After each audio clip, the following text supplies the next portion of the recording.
কোটি টাকা ঋণ নিয়েছিল, মানে হলো 25% সম্পত্তি সে ঋণ নিয়ে নিয়েছে রূপালী ব্যাংকের। নাউজুবিল্লাহ। হককে ধরেই তারা চলে যেতে নিয়েছিল, কিন্তু তখন আনিসুল হক কোস্ট গার্ডদেরকে বললেন, এনাকে নেবেন না, ইনি তো সালমান এফ রহমান। আসসালামু আলাইকুম রহমতুল্লাহ। বন্ধু যখন চরম শত্রু হয়ে যায়, পৃথিবীর মাঝে আমি কাকে বন্ধুরূপে গ্রহণ করছি এটা সবার আগে বিবেচনা করা উচিত।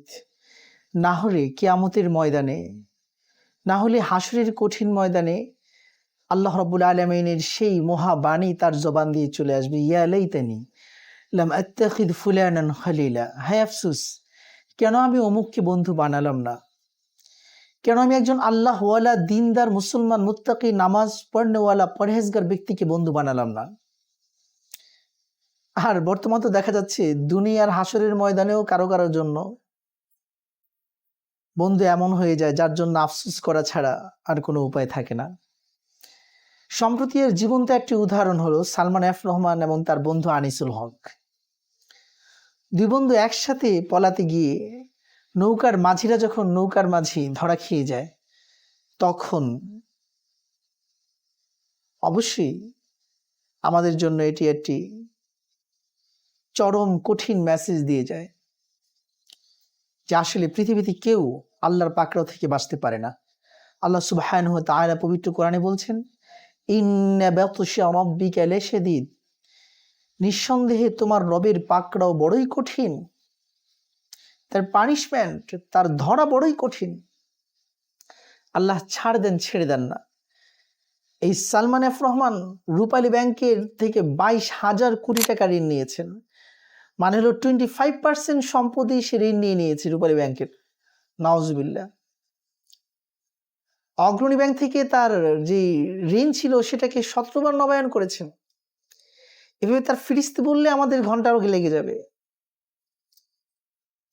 সেই সালমান এফ রহমান বর্তমান ছাত্র জনতার দ্বারা সংগঠিত যে আন্দোলন, তার থেকে পালাতে গিয়ে নিজের সুন্নতি দাড়ি পর্যন্ত কেটে ফেলেছে।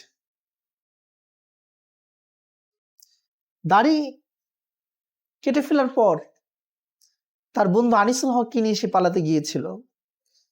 দাড়ি কাটার কারণে কোস্টগার্ড যারা ছিল তারা চিনতে পারেনি তাকে। আনিসুল হককে ধরেই তারা চলে যেতে নিয়েছিল, কিন্তু তখন আনিসুল হক কোস্টগার্ডদেরকে বললেন, এনাকে নেবেন না, ইনি তো সালমান এফ রহমান। নাউজুবিল্লাহ মিন যালিক। বন্ধুর উপর বিশ্বাস করে নৌকায় উঠেছিল যে সেই নৌকা তাদেরকে বাংলার দরিয়া পার করে হয়তো সুখের কোনো ঠিকানায় পৌঁছে দেবে, নিরাপদ কোনো জায়গায় পৌঁছে দেবে। অথচ দুনিয়ার মাঝেই সেই বন্ধু বিশ্বাসঘাতকতা করে বসেছে।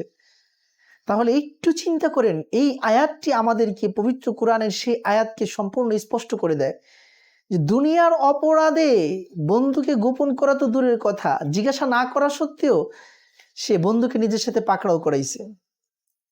ইয়াউমা ইয়াফিরুল মারউ মিন আখিহি ওয়া উম্মিহি ওয়া আবিহি ওয়া সাহিবাতিহি ওয়া বানিহি।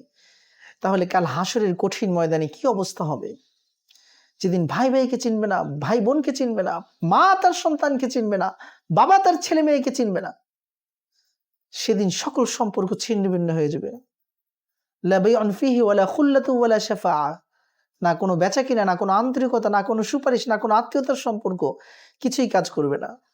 এই জন্য আসুন কাল কিয়ামতের ময়দানের জন্য এই কথা বলতে না হয়। সালমান এফ রহমান তো মনে হয় 1000 কোটি বার এটা জপছি, কেন আনিসুল হকের মতো বন্ধু গ্রহণ করলাম, জীবনটারে দুনিয়ার মধ্যে জাহান্নাম বানায় ফেললাম। ইয়া লাইতানি লাম আত্তাখিদ ফুলানান খলিলা। আমাদেরকে যেন এই কথা বলতে না হয়, হায় আফসোস, কেন আমরা অমুককে বন্ধুরূপে গ্রহণ করলাম না। আল্লাহ পাক আমাদের সকলকে সঠিক মানুষ, সঠিক ব্যক্তিদেরকে, যারা সত্যবাদী, দিনদার, আমানতদার এবং বন্ধুত্বের মর্যাদা রক্ষা করে, তাদেরকে বন্ধু হিসেবে গ্রহণ করার তৌফিক দান করুন।